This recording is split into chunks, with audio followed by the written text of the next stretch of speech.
Αλεγό. Καλημέρα σας. Με λένε Αλέξανδρο. Δεν θεωρώ ότι το καλλιτεχνικό μου ψευδόνυμο έχει καμία σημασία στη σημερινή ημέρα, μιας και δεν νομίζω ότι βρισκόμαστε εδώ πρωταρχικά ως μουσική. Παρ' όλα αυτά, όμως, εγώ θέλω να σας πω κάτι: ότι πολλοί από τους ανθρώπους που βρίσκονται σε αυτό το τραπέζι, ας μην πω ονομαστικά, εγώ τους νιώθω σαν πνευματικούς πατέρες. Και είναι οι άνθρωποι που, κατά ένα πολύ μεγάλο ποσοστό, με οδήγησαν σαν άνθρωπο και όχι σαν κομματικοποιημένο άνθρωπο, σαν πολίτη, να είμαι ενάντια σε κάθε μορφή φασισμού και κάθε μορφή βίας.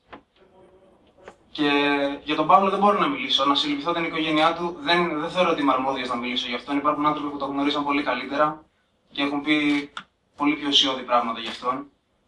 Εγώ αυτό που θέλω να πω είναι ότι αν θέλουμε να βγει μια ουσία από τη σημερινή συνάντηση και να μην είναι μόνο επικεφαλίδες, είναι να μεταλαμπαδεύσουμε και στους επόμενους αυτή την παιδεία που πήραμε εμείς. Γιατί εμείς εδώ όλοι έχουμε ένα κοινό. Αυτούς τους ανθρώπους τους έχουμε απέναντί μας. Το απέναντί μας δεν σημαίνει ούτε να τους στήσουμε στον τοίχο, ούτε να τους πυροβολήσουμε, ούτε να τους σκοτώσουμε. Εμένα δεν είναι αυτή η άποψή μου. Είναι να χτυπήσουμε στην παιδεία. Από το μηδέν, εκεί που έχει πραγματικά νόημα. Και επειδή η παιδεία είναι ένα πράγμα που δεν παίρνεται μόνο στα σχολεία, ένα μέρος της το δίνουμε κι εμείς. Χωρίς να σημαίνει ότι είμαστε φωστήρες ή ότι είμαστε οι απόλυτα σωστοί. Απλά πλέον υπό αυτές τις συνθήκες έχουμε ευθύνη αυτούς τους ανθρώπους να τους δείξουμε, αλλά όχι να τους δείξουμε σκοτώστε τους, να τους δείξουμε αλλάξτε τους, βοηθήστε τους. Είναι άρρωστοι. Σώστε τους. Εγώ βρίσκομαι εδώ σαν τον άνθρωπο που φοβάται να κατέβει σε μια πορεία. Φοβάται τον αστυνομικό με τον κλόπ. Φοβάται τη σύγκρουση. Δεν είμαι όσο θαραλέος ήταν ο Παύλος. Αλλά πιστεύω ότι έχουμε άλλα μέσα να πολεμήσουμε. Ίσως και πιο σημαντικά. Γιατί πόσες φορές δεν βγήκαμε στους δρόμους για πόσα πράγματα και πόσες φορές δεν υπήρξε αποτέλεσμα. Πόσο αιμα στην ιστορία. Άλλες φορές αποτελεσματικό, αλλά τις περισσότερες όχι. Δεν θέλω να πλατιάσω. Υπάρχουν άνθρωποι με πολύ σημαντικότερα πράγματα να σας πούνε από μένα.